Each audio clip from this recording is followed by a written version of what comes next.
Nobody's on this, by the way. I am recording my screen, but they can't see you or me for that matter at this point. All right. So Kirchhoff's law. All right. So this is what Kirchhoff's law states in series. Okay. Kirchhoff's law states in series the current is going to remain the same.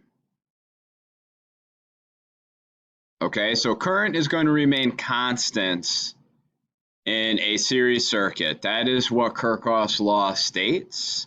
Kirchhoff's law also states the voltage is equal to the voltage drop across the individual loads in the circuit,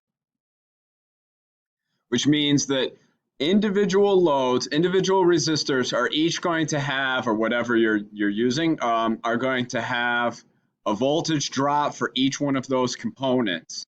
When we add those components up, their voltage is going to be equal to the voltage rise. Okay, so voltage is equal to the voltage drop across individual loads.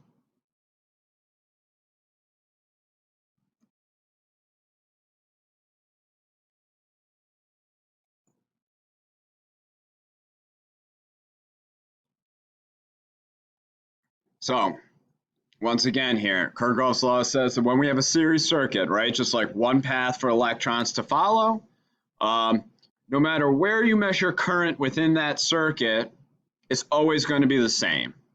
Okay, you can disconnect your circuit and put a multimeter in, an ammeter in, wherever you want. It's not going to change the amount of current that's there. However, as we go through and we measure voltage, voltage will be changing throughout the process. So I want you to jot down these steps here, please. I have an example that we're going to be working on starting today and probably finishing up tomorrow.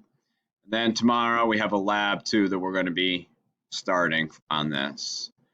So the first thing we need to do, again, we really need to solve for Ohm's law first, always. So the first thing we need to do is we need to find our total resistance for our circuit. The second thing we're going to do is we're going to find our total current. So again, we're going to use Ohm's law, okay, because here we already know our voltage. Battery 2 is equal to 9 volts. We already know, that resistor 4 is equal to 2,000 ohms, resistor 3 is equal to 1,500 ohms, and resistor 5 is equal to 1,000. So we add these up, and this would be, 4,500 ohms. If you took 9 and divided by 4,500, you'd come up with what your current is.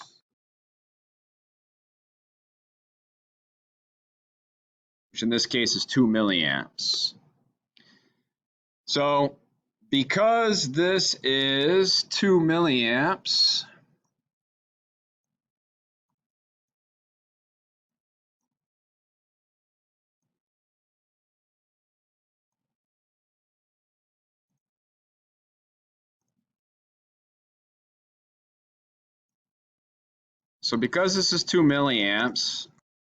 forgive my awful handwriting with my mouse, wherever we measure this, it's going to be equal to 2 milliamps. However, we can use Ohm's law, which again, remember, is E over I times R, and we can solve for the individual voltages at each one of these points. So if we're solving for voltage, that's voltage is equal to, and in this case, I is 2 milliamps or 0.002 amps times, and in this case, the resistance is 2,000. Okay, so if I multiply 0.002 times 2,000, that gives me a total voltage here of 4 volts. Okay, for resistor number 3, if I take 0.002 and multiply that by 1,500, that gives me, so again, this resistor 4 is going to consume 4 volts. Resistor 3 is going to consume 3 volts. This is all just happenstance if these resistor numbers match up with their voltages. It's not intentional at all. And then 0.002 times 1,000 is equal to 2 volts. Okay, so I'm using Ohm's law for each one, right? E is equal to my constant in this case, which is current, times each individual resistor. And if we add these up, 2 plus 3 plus 4, that's equal to 9. So our voltage drop, we're dropping 2 volts here. We're dropping an additional 3 volts here. We're dropping an additional 4 volts here. Our voltage drop is equal to our voltage rise. Does everybody understand like where I'm getting like this formula, particularly up here from, right? Because again, voltage is equal to current times resistance. Any questions before we move on to parallel?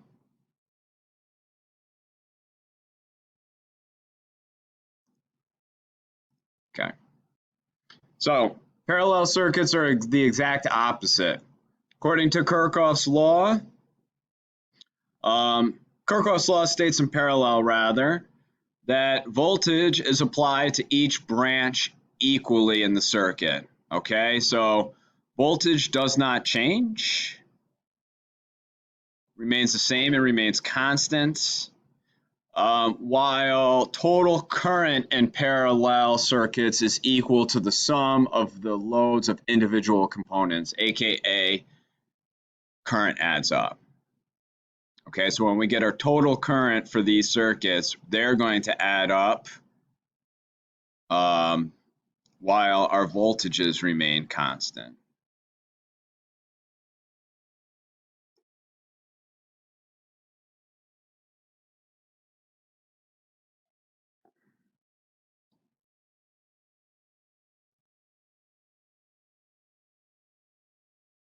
All right. So again, for parallel circuits, please jot down these steps here. First, we're going to find our total resistance. Then we need to find our current total. And then, again, Kirchhoff's law states the voltage is equal throughout a parallel circuit. So then we're going to find our current drop for each, again, using Ohm's law. So again, while you guys jot that down, I'll start to like kind of get this stuff ready to go. All right. I'm going to come back to this here in a second, all right? So if you're not done writing it down yet, don't really sweat it. But I want to talk to you guys about one thing here real quick as we're going through this process.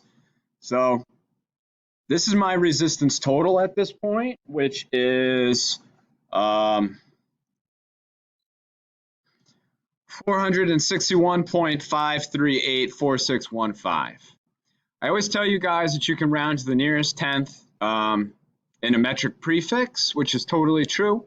However, I would really suggest that that when you calculate things, like you continue to calculate things, you use as much of this answer as possible.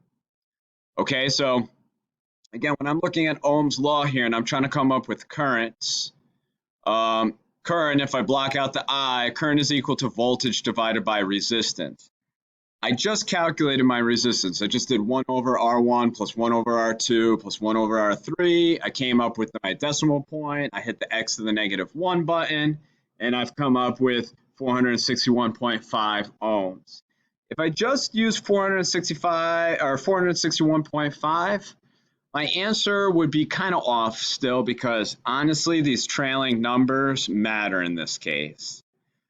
You don't have to write them down in your answer per se, but I would keep them in for your calculations because they'll give you a more precise current value. So instead of just, all I do here is I say 9 divided by, and in my case, answer. I can't find answer.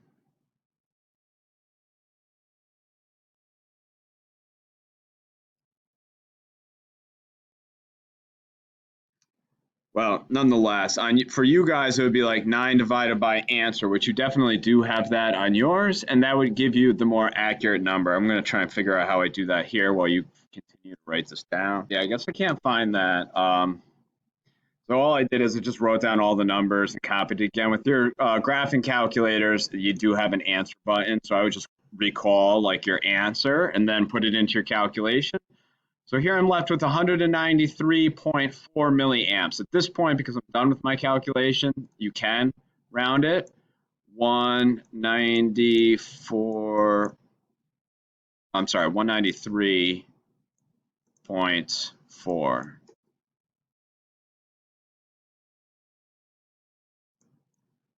So when we go through here now, again, we would use Ohm's law to start solving for each one of the individual currents, because again, every single voltage is going to be the same throughout here.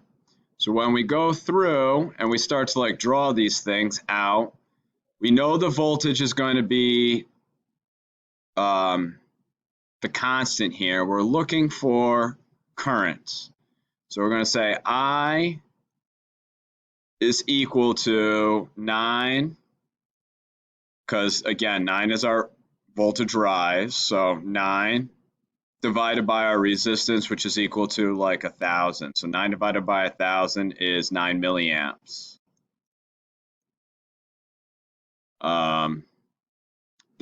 So that's for like this here, 9 milliamps. Then for this one here, that's going to be 9 divided by 1,500, which is equal to 6 milliamps. And then finally, it's going to be 9 divided by 2,000, which again is that value there, which is equal to 4.5 milliamps. And again, 9 plus 6 is 15. 15 plus 4.5 is 19.5. What did I do wrong here?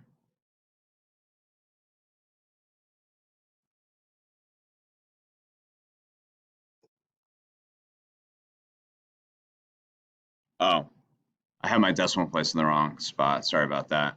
So it's really 19.5. That's actually my total current, 19.5, which again, all of this adds up to exactly 19.5.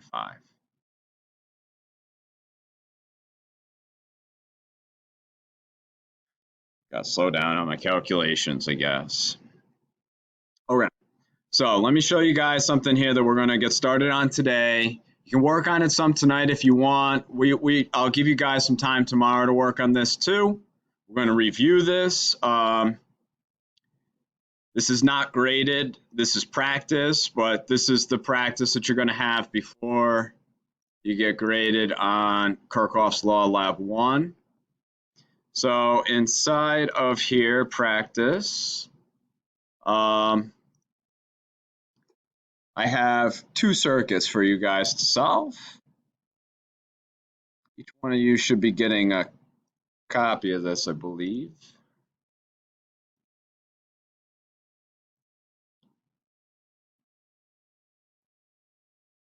Yeah. So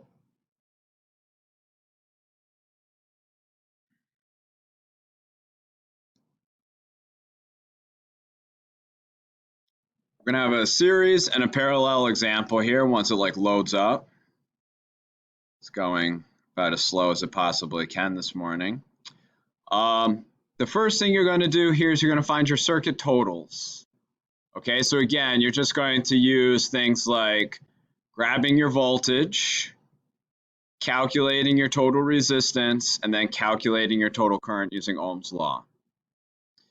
Then you're going to, Kirchhoff's law states that what is constant in series?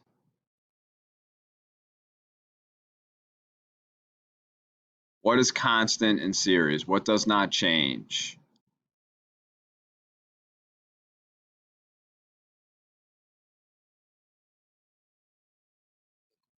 Thank you, Amalan, the current, right? So whatever current you get here, you're going to repeat that current in each one of these things, okay? Then as far as the resistors are concerned, this is resistor 1. So go to the chart, find R1, and then you're going to write down like 1 kilo ohm or 1,000 or whatever you want to write, okay? Like the answer in this case is the E, so that's the thing that I really care about. So you're going to write like 1,000 here, you're going to write 2,000 here, and you're going to write 3,000 here. Then you're going to use Ohm's law and you're going to calculate for total voltage. Okay, so I want everybody today to work on the first one here, please. Okay, so let's pull out your calculators. Got like 4 minutes left here. Let's see if we can get through at least the beginning of this circuit totals and like at least one or two of these resistors.